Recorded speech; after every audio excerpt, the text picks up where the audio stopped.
Hello, everyone, and welcome to tonight's event. My name is Alex, and I'm the events director at Brookline Booksmith in Brookline, Mass. I'd like to start by thanking you for choosing to support an incredible author tonight, and also an independent bookstore by spending your evening with us. As usual, I'd like to note that inappropriate or abusive commentary in the chat will result in immediate removal from the event at the bookstore's discretion. Otherwise, feel free to discuss, speak up, and drop questions in the question box for the author, so Ariel can read them at the end. So tonight I am very happy to introduce Fatima Bhutto and Ariel Levy. Ariel Levy is the host of the upcoming podcast, The Other Life, about the rise and fall of New York's richest family, and the author of The Rules Do Not Apply, a memoir examining loss, change, and the limits of human freedom. Since 2008, Ariel has been a staff writer at the New Yorker magazine, among many other distinctions, and tonight she is here to moderate. Thank you so much for being here. Thanks for having me. Fatima Bhutto was born in Kabul, Afghanistan, and grew up between Syria and Pakistan. She is the author of 5 previous books of fiction and nonfiction. Her debut novel, The Shadow of the Crescent Moon, was longlisted for the Bailey's Women's Prize for Fiction, and the memoir about her father's life and assassination, Songs of Blood and Sword, was published to great acclaim. Her most recent book is The Runaways, which we celebrate tonight.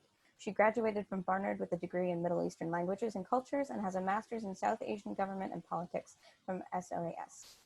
Her new novel, The Runaways, is a piercing, poignant, and breathtaking illumination of the desperation and social and political currents that drive young people to extremism. I can get a word out. The Guardian has declared the book a searching and ambitious new novel. The Runaways traces the paths of 3 young people, very different individuals, all moving inexorably towards the same terrible choice. Tenderly written and equal parts brutal and beautiful, Bhutto, whose own family has been rocked by the effects of extremist violence, explores the alienation that drives people into its bitter and devastating conclusions. Now, I am pleased to hand things over to them. Welcome, Fatima and Ariel. Thanks. Okay, I'm going to start with the obvious question, Fatima. Yeah. Tell us about the Cats of Jihad hashtag, please. Well, you know, Ari, it would be a thing, wouldn't it? Because they wouldn't be dog people. I'm not going to get involved in any cat bashing. Okay, you're neutral. You're cat but just like, what is this hashtag? What do you see if you go on it? What are the Cats of Jihad? So Cats of Jihad was actually quite a popular hashtag used by ISIS fighters. And we're talking sort of 2014, 15, 16, really in the throes of the war. And while the public face of ISIS was beheading and, gruesome violence, really spectacular violence on a performative scale, when you started to scratch that surface, that was, as all violence is, it was a kind of enticement, it was very action movie-ish. Huh. But there was a whole set of the internet operating in these other sort of sad, lonely ways when it came to ISIS fighters. They clearly put out propaganda videos of things blowing up and drone footage, but they also had a lot of AMA threads about like how to get married, whether your stomach would get bad from the water, whether Skype would be a good enough connection to call your mom on. And weirdly, they were very cat friendly. So Cats of Jihad is an actual hashtag. I mean, now I think the internet has been scrubbed of a lot of this stuff. But ISIS fighters would take pictures with cats that they met along their way or cats that they adopted, and they'd pose kittens with grenades or with Kalashnikovs. And it was one of the strangest things I discovered in the research for The Runaways. I found that to be so striking. I mean, in general, I found something really striking about this book was how frequently you brought real humor into situations where I was like, I should not be giggling right now. And I think I heard you say that you actually had to tone it down, that it was too funny, and you were like, I have to cool it with this funny. There was an edit where I was told there's just too many jokes here and this is not a laughing matter. So could you please take out, I had pages of jokes that had to be scrubbed because at one point it got a little bit too funny and it was too soon. So, but yeah. I don't know, I find humor to be a really necessary part of life. And you don't survive life unless you have a sense of humor about things. And Whatever. when the worst times ever, you still find yourself like looking for the joke. And I mean, it's irresistible. It's just human nature, I think. So I just think that's extremely authentic. Yeah. Well, I feel vindicated, but I will say, just to feel even more vindicated, Yeah. I wrote the first draft of this book in 2014. Yeah. And then continually rewrote it over the years. But in the earliest drafts, I had a lot of sections on the internet. Some of them, I mean, I wrote an entire TED speech for one of the characters. And I had like pages of Twitter. Uh-huh. Those all got cut. But one of the things I refused to cut was one of the characters tweeting, and again, this is 2014, Right. one of the characters tweeting at President Donald Trump. Uh-huh. And, a very good friend of mine who read the book in its earliest incarnation said to me, "Don't be ridiculous. He'll never be president." And I said, "Really? Won't he?" And I refused to cut it. And lo and behold. You proved prescient in the ghastliest way. In the most terrible way. Yes. Right. Well, you have a clear-eyed look at the world, I guess.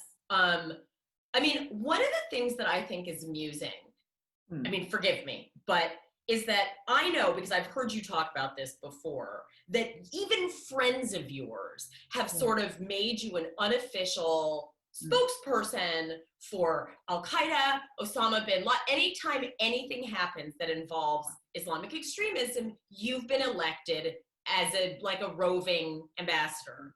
Yeah. And that's obviously ludicrous, but the thing you've done now is you've written a book about radical Islam. So now you're a legitimate person to ask those questions to. You've gone ahead and made yourself legitimately what you resented being before illegitimately, yeah?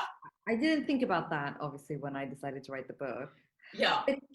I guess part of the humor comes from that, because for about 20 years, really, since the war on terror began, if you happen to be from these countries, or you happen to be from these worlds, or you happen to be a Muslim, there was always a kind of perverse fascination with you. Were you safe? Were you like the other? Were you moderate? Like, what does it even mean to be a moderate? I'm not moderate about anything. Uh-huh. I'm either yes or no. I don't sit in the middle about anything. And suddenly you had to sort of defend yourself and say, "Oh yeah, I have very, very neutral views on what? I don't really know." Uh-huh. It's unclear, but there was a part of it that was unusual and confusing and bizarre enough that you kind of went along with it. And after a while, it started to be humiliating. And it started to be wounding. And I started to be offended. And after I got offended, then I started to be a bit angry. And it didn't make sense that in a time in which we have access to the most information we've ever had, and it costs you all of nothing to spend 5 minutes to look something up, that entire people could be just denigrated in this sort of brutal way. And part of that is why I sat down to think about radicalism, because in those conversations, I never felt me and the person talking to me were on the same page. They were talking across each other about two different things. Yeah, they wanted to know why I wasn't radicalized as a Muslim. And I didn't see why I should be radicalized. They began from the position of, you've escaped something. I see. And I have to say, in the beginning, you might excuse it as people's fear or people's uncertainty in a turbulent time. But, 5 years into the whole thing, 10 years into the whole thing, it was really just lazy. And I don't feel like you can get away with that kind of laziness with a lot of groups of people. But, if you're Muslim, if you're brown, if you're from a place like Pakistan, then then it's sanctioned, then it's okay, because people feel entitled to talk down to you in a certain way. You have a relationship with like the countries that are like the greatest hits of Western anxiety. Like, I can just imagine you at a cocktail party and you're like, well, I was born in Afghanistan, Pakistani, I lived in Syria, and just people like It's like it's like a fuselage. Is that what it's like? It is. Yeah, it is. And my grandfather's Iranian, and I and her family was Kurdish, so but to us that's not frightening. None of those things are frightening. They're kind of Right. unusual and interesting. But yeah, of course, to be at an airport, and to I hadn't thought of that. yeah, it's and to hand over a passport that's like this big anyways, because we staple our passports together because we've got visas for everything. And then I've got Syrian visas, I've got Lebanese visas, I've got Iranian visas, born in Kabul. It's not easy. It hasn't been an easy 2 decades, Ari. Well, and also I imagine when you were working on this book, you had a computer full of Googlings about terrorism, right? And radicalism. Yeah. And you can't, when you're researching stuff, you can't close tabs. And I would have hundreds of tabs open. And even there were a couple of trips where I had to go through an airport and I thought, you remember there was a time period where like you had to have your computer fully charged? Yes, I do remember. And they that would time. check, they would say, turn it on. So around that period of time, I was writing this book and I remember thinking, what do I do if they look at the pages? And what did you think you would do? What was your I thought I would just say, I'm writing a book, which is the truth. Oh, right, because that's true. That's true. But it does sound like, my dog ate my homework, or... Right, sure, you're right. Right. A friend of a friend asked me to look this up, or... Sure. But it never happened, thankfully. But the other thing that I remember once going through an airport and thinking, okay, this is crazy. I'm just going to close all these tabs. And I closed all the tabs, but of course I bookmarked them. And then I thought, well, I can't erase my bookmarks because how will I find these things again? I've spent hours finding these things. Right.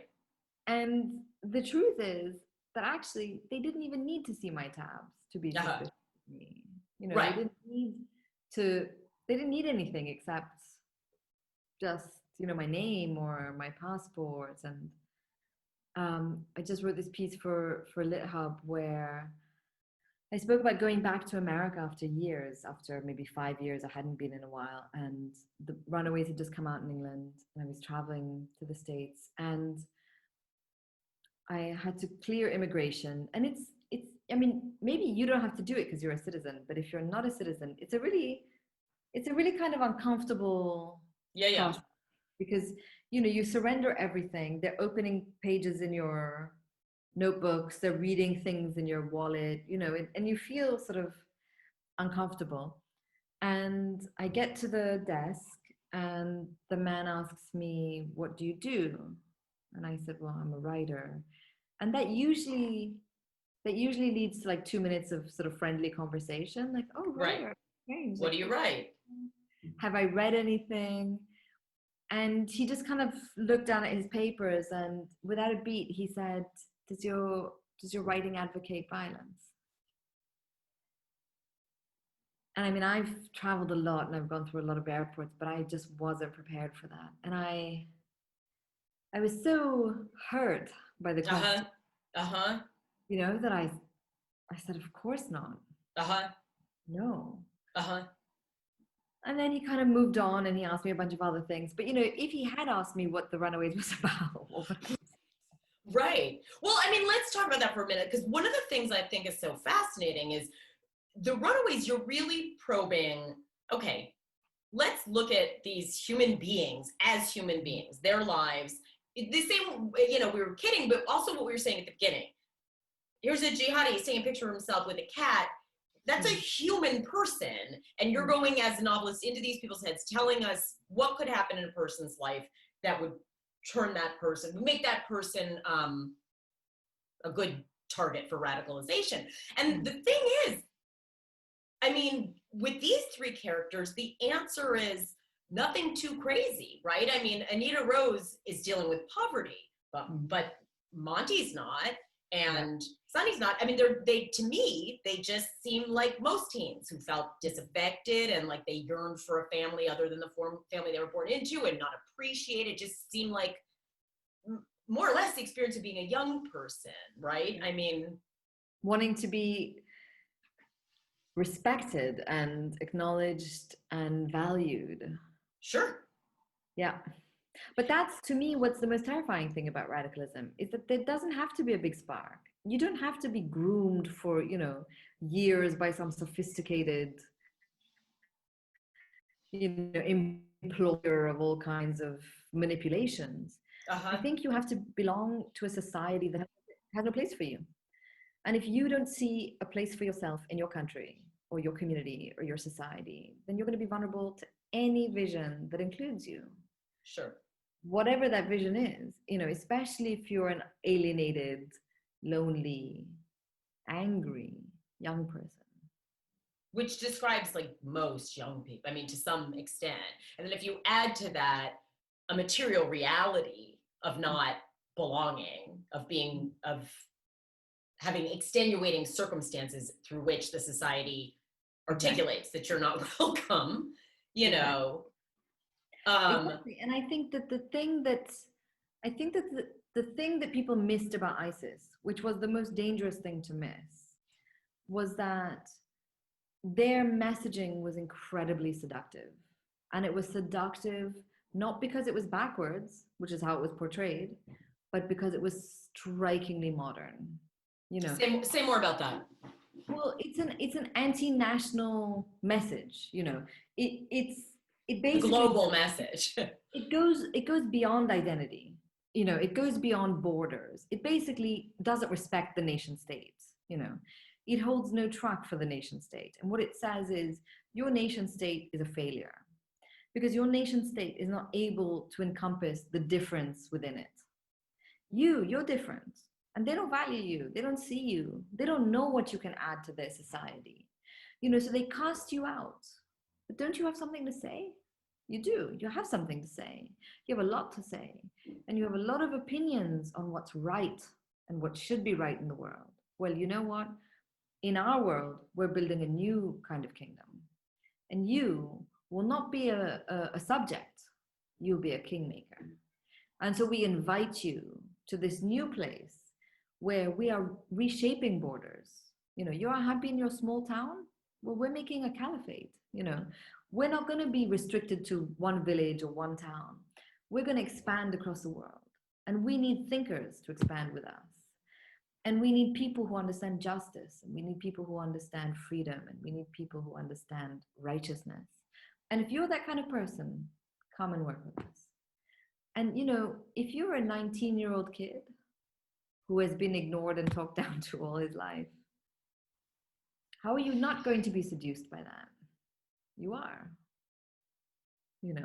Unless you have a family that loves you and supports you and sees you and hears you, unless you've got a teacher somewhere or a friend somewhere that a safety net, something catching you. Yeah. Something a community. Yeah, exactly. And if you don't have that, then you're going to be vulnerable. And the thing that I always say is to me dangerous is that I'm very fortunate to have had anything I needed in life given to me. I went to school, I had an education, I had a home, I didn't have to worry about these things. But if I feel offended right. or I feel wounded, right at the top of the heap. Yeah, exactly. What happens to the kid who no one is looking at? No one is checking how he feels. Of all those places that we've talked about, where you've lived, and I neglected to mention England, the United States, where have you felt the most at home? And where have you felt the least at home?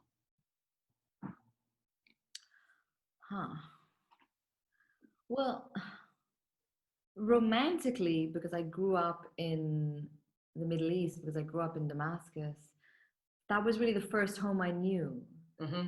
So if I'm anywhere in the world and I hear Arabic being spoken, I immediately feel soothed. Mm-hmm. And, if I smell, jasmines, which are the flowers that grew in the summer, I feel completely pacified and happy. But at the same time, I was sort of 11, 12 years old when I left, and, I would return and visit. Mm-hmm. So I obviously did return to the Middle East and feel that it had changed without me. Mm-hmm. Nostalgically, my heart of hearts, that's the thing that gives me the most comfort. Mm-hmm.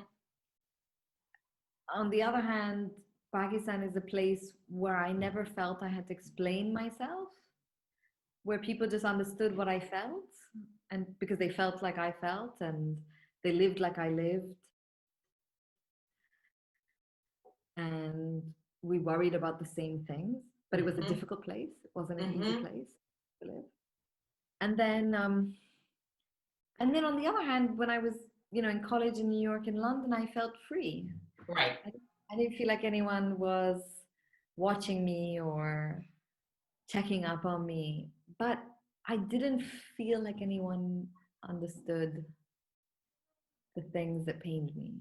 And I'm sure to an extent that's true, right? I mean, it's a different context. Well, I think, and maybe this is a thing of all people who are exiled or feel exiled, which is that you develop a kind of rootless self, which can adapt anywhere and can fit in anywhere, but isn't necessarily at home for very long anywhere. Why did you call this book The Runaways? Why that title? Well, I had another title. Actually, all the sections of the book, so there's like 5 sections of the book, and all their titles are the titles I wanted for the book, but had rejected. So I wanted to call it The Land of Milk and Honey, which is maybe a bit drippy. But that's the title I wanted because I thought it was confusing. I didn't think it said like Muslim. I thought it could be misread biblically. I thought it had, this idea of utopia, which is so dangerous. Sure. And my editor said, no, that's awful. We're just not going to do that. And then I came up with those 4 other bits and they just said, nope, nope, nope, nope, nope. And at the end we had like an A4 paper just of titles that we would pass between each other, my editor and I. And The Runaways was one of them. And it was the only one we agreed on. I mean, I having not been aware of that, I admire, out of loyalty, I might not have admired it as much if I knew it wasn't your first choice, but I think it's a lovely title. And one of the things I love about it, and this may only be a reflection of the fact that I'm a white lady from the West, or this may be something you thought about too, that the connotations to a runaway, I mean, to me, that has absolutely no association whatsoever with religious fundamentalism, right? I mean, it just feels like an adult, both a frightening and a comforting adolescent urge, right?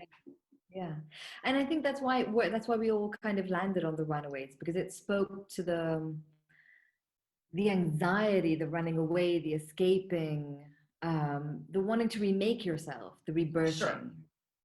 And it was also misleading enough that it didn't say like, oh, this is a book about, because that's a heavy topic. It's a heavy ask to say, would you like to come and talk about radicals engaging in collective acts of violence? Actually, one of the earliest titles I had for the book when I was writing it, the working title I had was The Infidels. And then that obviously wouldn't, because that's kind of too charged. That's about a 10 on the charge scale. Yeah. So that was, I didn't even offer it as a suggestion. That was just for me to have it. But titles are, I don't know, do you ever pick your own titles or do you pick your own titles? Well, no. For the New Yorker, I don't have control over the title. Sometimes I get what I want, sometimes I don't. My books, I've picked the titles. But then I'm not even necessarily happy with them after I pick them. Like, I wish someone had made me call them that so I could blame someone else. I find titles extremely difficult. It's very painful. Yes! I can't deal with them. I've never titled any of my books. It's never me. Tell me about the process. I mean, because I know what it's like to write nonfiction. Yeah. I'm amazed by people like you who can write fiction and nonfiction. Tell me about the process, and we might as well do it with this book, of how you went about concocting these characters, this plot, this world. How did you make this up? I can't imagine. How did I? Well, the moment I decided that I was going to write about this, I immediately had Sunny and Monty in my mind. And I Okay. had the idea of these two young boys who couldn't be further from each other in personality and upbringing and background and class In and desires. in Yeah. desires and everything thrown together on a march that they can't get out of. So that, from the moment I sat down, I knew I wanted to do that. I knew I wanted to put these two people who can't stand each other in a close space for an uncomfortable while. And the first draft of this book that I did was it was much smaller. It was sort of 30,000 words. It was like a novella. It was a tiny, slim little thing. And it was very forward moving, and, it begins and then it reaches the end. There's no flashback, there's no past life, there's no nothing. And it was very like current eventsy. So it was kind of tracking the real world in a way. Sure. And it didn't work, And the initial response I got from my editors and all were like, it doesn't, no, something doesn't work here. It's too newsy. And so I thought, okay, well, I've got to redo it. And then it was like chipping stone, it was just years of trying something else. And then it was too funny, and you can't be funny. And then it was too sad, and it can't be too sad. And then it was, and the thing that changed it, the thing that really clicked and then allowed me to go where I wanted with it, was when I realized that it shouldn't be about the radicalism. It should be about before the radicalism. Excuse me. About the part we can all relate to, which is. Yeah, exactly. Yeah. It's about what happens that radicalizes you, rather than what it's like to be radicalized. And partly that's, I think all fiction is a bit of sleight of hand. You can't, you're not going to feel sympathetic to someone who's already so far gone over the cliff, you can't bring them back. Right. But what you really feel sympathetic towards is somebody about to fall off the cliff. Oh, yes. And it took me a good 2.5 years to realize that. And when I realized that, then I really saw all of them really clearly. And then I knew where I wanted to go with every single one of them. And then Layla became a bigger character. And she is such an interesting character. Tell us about writing her and to what extent she is meant to be like the embodiment of the seduction of radicalism, because she's so seductive, obviously. She's a very seductive young girl, and she's a mysterious young girl. Yes. And she appears in Monty's life in his last year of high school. And Monty goes to this private school in Karachi, the city I'm from, in Pakistan. And it's a curious city because it's a city of 20 million people, but everybody lives in silos. Everybody lives in these small little enclaves. And you don't move outside your enclave. So you go to school with these 50 people, and then your parents know those 50 people's parents, and you might see them on the weekend, and you're never going to leave the comfort zone of that little silo. And it's suffocating. I mean, if you're somebody who feels and thinks and wants something more than a little box, it would be suffocating. And Layla is a girl who one day appears in this silo, and nobody knows who she is, and nobody knows where she's come from and why she's there and how did she get there and who knows her. And Monty is transfixed by her. And Monty, of course, comes from the trappings of luxury and comfort and ease. He's an only son. His parents are wealthy. They don't have any anxiety or any nervousness about the future. The future is theirs to mold how they see it. And Monty, though he's young and he's searching and he doesn't know what he wants in life, he doesn't feel like this should be it. He's a little curious about what else there might be. And it's really Layla's appearance that starts him wondering what else there is, and also makes very clear to him that he's not enough in this picture. That the world is bigger and greater and grander than Monty. And just trying to think what else I can say without a spoiler. Well, maybe tell us, because maybe some of the people who are with us haven't read the book yet. Do you want to tell us a little about the three central characters and what, besides what happens. What is the same? What do they have in common? You know, they don't actually have anything in common. They have in common that they are all wars,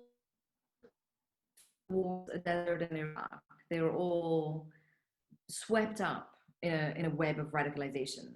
But they don't actually have anything in common beyond that. So Sonny is a young man living in Portsmouth in England. And Portsmouth was a once, you know, very imperial industrial town. It was a shipbuilding town. At the height of the British Empire, you know, Portsmouth was where the ships sailed from. And now it's a kind of wasteland of people who don't have jobs and who are miserable and poor and ignored. And his father migrates from Lucknow in India. And his father migrates because he believes that England is going to open itself up to him, a young migrant who's willing to work and willing to learn. And it doesn't. But Sonny's father lives in the dream that it will. His son, of course, who's born there and brought up there, knows very clearly that it has rejected them. And he's, I don't know what the word is, he's embarrassed by his father's inability. His father was the most heartbreaking character to me. And every time he came on the page, my heart broke a little more. Because I should say he not only is convinced England will open to him, he's convinced that his wife will, and his wife, his colleagues, you know, the people down the pub, you know, the woman in the park. He just has this great faith, which is not met by reality. And Sonny is in this awkward position of being young and not knowing who he is or if there is a him that he's supposed to be. And he's torn, and he has a cousin who's very charismatic who has gone out to Syria and who's come back and starts to tell him about what he's seen there. And then Monty lives in Karachi. He comes from a wealthy family. He goes to a private school. He wants for nothing. And it's not identity that draws him to this world, but a kind of grief, I guess. Sort of shock. And then you've got other characters. You've got the character of Layla.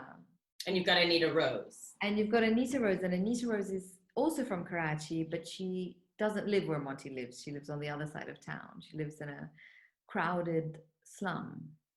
And she lives with her brother and her single mother, who works as a massage woman, who goes to people's homes to massage rich women. And Anita Rose has a totally different experience of the city than Monty does, because she sees it through the lens of its cruelty, of its deprivations, of poverty and of inequality. And they may as well be two different cities. I mean, if you're reading through these two different people. And these three people, I mean, the only thing I thought that they had in common besides being drawn there was that they all want recognition, which I guess is true of humans and young people. But I wondered if you thought there was anything, because they're all also millennials, right? Yeah. Do you think there's anything particular to millennials where they have an extra need for recognition, or do you think young people were always like that and we just can't remember? I do think it's something particular to the time we live in. I mean, I think millennials have been a really surprising generation, because every time we sort of dismiss them, they do something kind of courageous and outrageous and brilliant, right? Yeah, they're neat. Yeah. But I do think that unlike other generations, they exist in a glass house. Yes. Of the self, and the world millennials live in is one in which the self is a rigid thing. It's a thing that needs to be performed constantly. You know, it's not enough to be Ariel. You have to be you every hour of the day on multiple platforms, with following, with popularity, with people watching you. You know, what does it mean to do something and no one to see it? Right. What does it mean to wait for someone to see you? I don't think those are things that this generation has had to grapple with. And if it is, it's a kind of nightmare. You know, invisibility. Whereas I mean, I'm a sort of cusp millennial, I guess. I'm like the last cutoff Uh-huh. of like 82 born, which I think is the absolute limit. And so I didn't grow up with, you know, a phone that could text, or I didn't have a phone. And so my being seen is a more intimate one, you know, that you Mhm. might make a connection with somebody. Mhm. This is making sense, but and you're willing to wait for that. You know, you will be patient enough to wait and find people who see you and understand you. And but a millennial, I don't think is necessarily interested in intimate connection. I think they're interested in collective impressions. I feel that this is an apt spot to ask you to read the selfie bit. Yeah? Yeah. Let me get it. Okay, hang on. I'm now late enough millennial that I have to work late. Oh, sister. Okay. Perfect. So this is a section in the desert with Monty and Sunny. And they're on this march where they've got to get from point A to point B in a certain period of time. The desert late at night is quiet and dark, the only light coming from a small fire Sunny built and the glow of his phone. Sunny taps his Tumblr open and tries to upload a photo, a tabby curled up near his Rita. And Rita's his Kalashnikov, obviously. He found the little kitty on her own in the middle of nowhere. Soon as she saw Sunny, she came and rubbed her ragged body against his leg. Hashtag Jihad tourism. Hashtag cats of Jihad. Come to Iraq, see the world. Ha ha.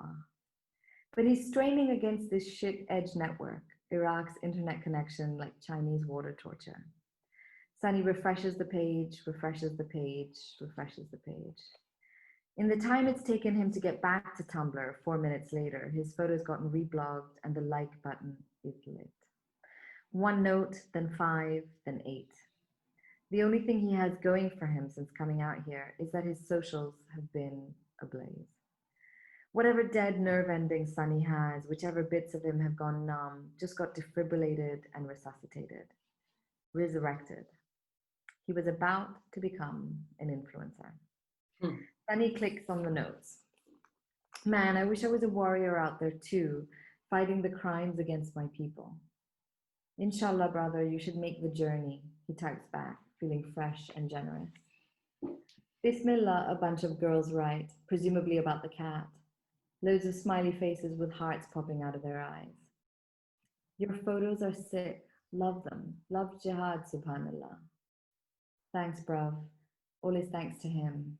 Sunny adds a smiley face with sunglasses as an afterthought. I think what you're doing is great work, writes some nerd. But how can a true Muslim movement equip its fighters with Kalashnikovs, weapons invented by the biggest atheists on earth? Fuck off, Sunny types and then deletes. He sits up to think of a proper reply. Lots of people checking into his feed now, and he has to sound right, sound woke, be an inspiration to his fans, bless them. But he's still unsettled, disturbed by that flow with Oz on his WhatsApp last night. Oz, his cousin, hasn't written back, though Sunny knows he's read all his messages. He picks at a tin of tuna with a plastic fork. Monty's lying down, a shirt over his face for shade, out for the count. Brother, Sunny types, a smear of sunflower oil on his fingers. When you crawl out of your suburban living room, let me know, and we can discuss the matter further. Inspired, he moves closer to the fire for some crucial atmospheric light, taps the record button on his Snapchat, props Rita up next to him, and holds his phone out in front of him. People are wondering about me, wanting to know who I am and what I do. I have to get the balance right between show and tell. Bit of lessons, bit of learning, dose of explaining, and then at crucial intervals, me. Sunny licks his palm and smooths his hair down, checking his reflection in the camera before winking and sticking his tongue out. Automatova Kalashnikova selfie for all you peeping toms. Hashtag AK Life, hashtag Rita Diaries. Sunny repositions his automatic weapon and takes a photo, editing the picture to lighten the frame and do away with the shadows between him and Rita. But he can do better. Monty, Sunny calls out, give me your AK a second. Monty is lying on his side watching Sunny. He rolls his eyes. Sunny.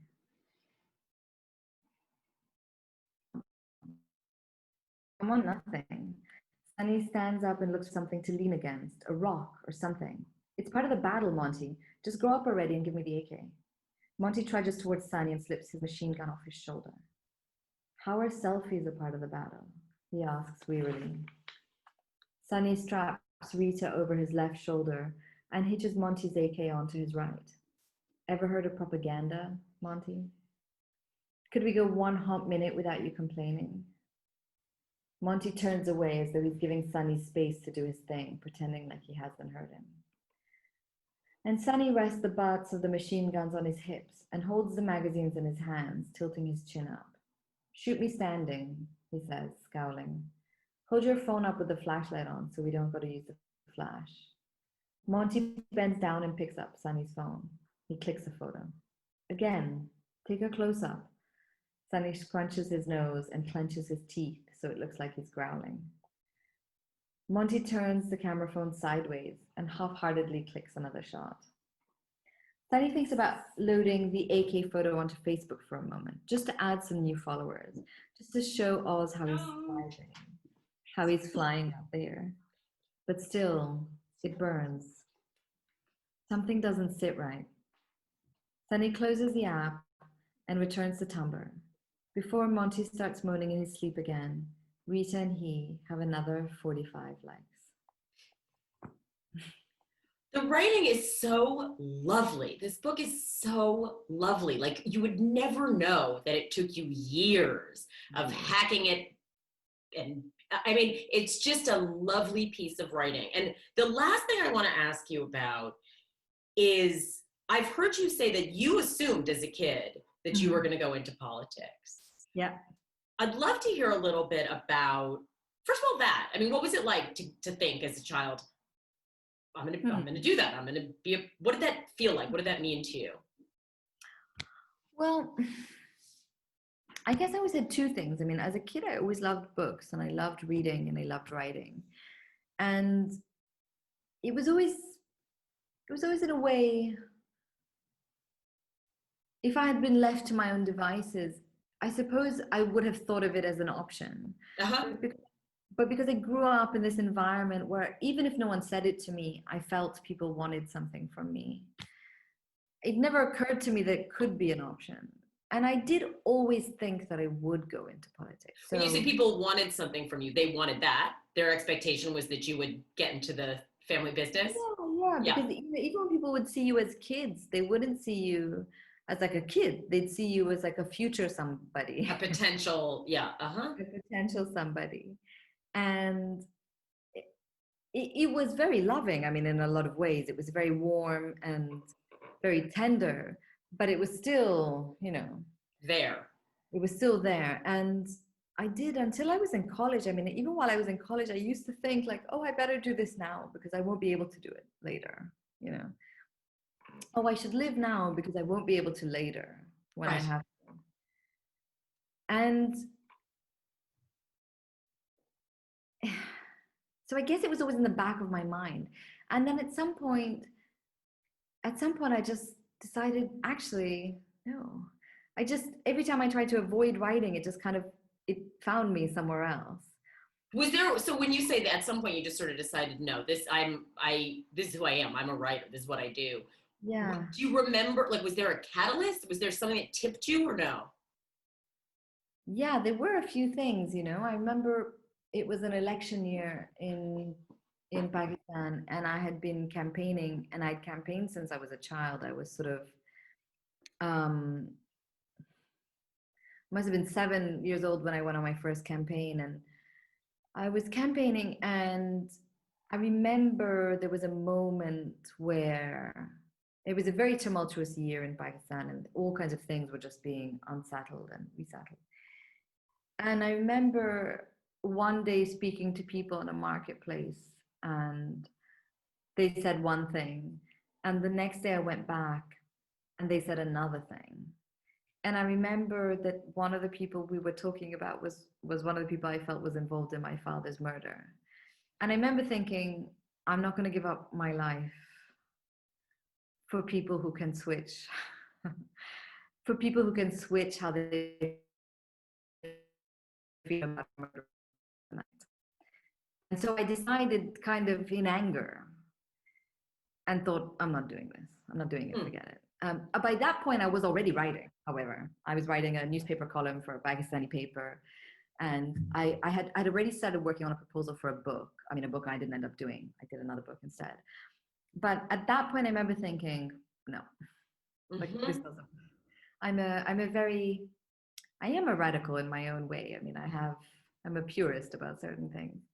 And so at that moment, I thought, it's over. And over the years, my reasons changed.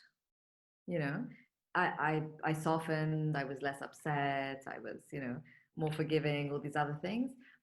But my not wanting to do it didn't change. So little do we know that it's a kind of rebellion. I mean, it's a kind of claiming of your own freedom every time you write something, every time you publish something. Well, yes and yes, because it's an exercise in me saying what I really think. Yeah. And it's hard to say what you really think. Yeah. It's a battle to say what you really think. And so it is in some ways. On the other hand, I have to confess, all these years later, I'm still very drawn to politics. So I'm still fascinated by it. I'm still interested in it. I do, when you put me in that environment, I do well. I work well in that environment, but something stops me.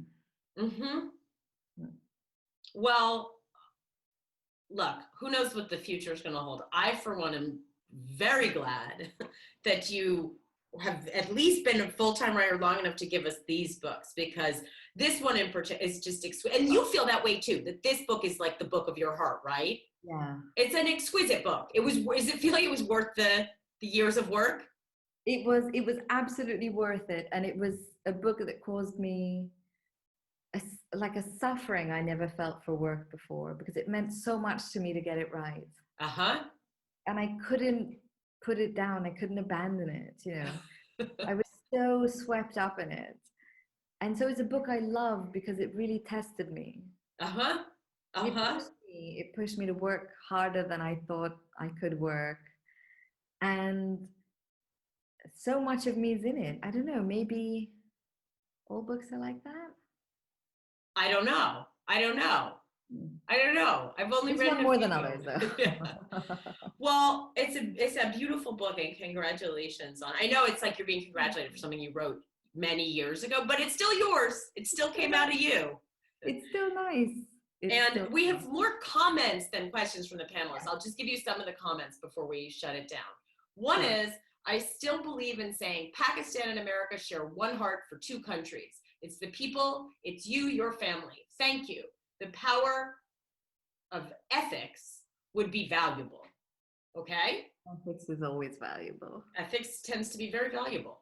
Then someone says, I believe the ending act of your book should be written in gold. It is the epitome of your courageous act of redemption I see in your family. This was what courage is made of. We've got some real Fatima fans here, some real diehards. This was what courage is made of. I wish I could explain. Well, then someone else, that's indecipherable.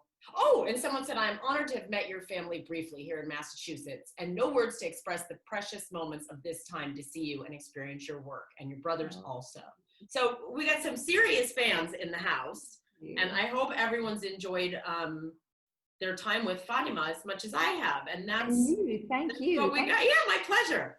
Thank you for doing this, Ariel. Thank you for talking to me about Cats of Jihad. No one talks about them enough. I mean, I secretly love cats. That's the problem.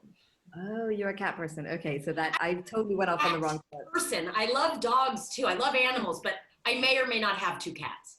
Oh, okay. I mean, I've had cats before. I've had lots of cats. Okay. So I mean, no tea, no shade to cats. Yeah, no. I mean, I know plenty of cats. Some of my best friends are cats, honestly. Well, I mean, I would fall more on the dog side there. Yeah, I got it. I got that. I got it. Oh yeah, sorry. All right. Well, thanks, Fatima, and thanks, Brookline Books. Thank you, everybody, for coming tonight. If you haven't bought or read the book, feel free to check it out. It really is beautiful, wonderfully written. I think worth all of the time that she spent writing it. So thank you again, and have a great night. Thank Bye, you. gang. Bye.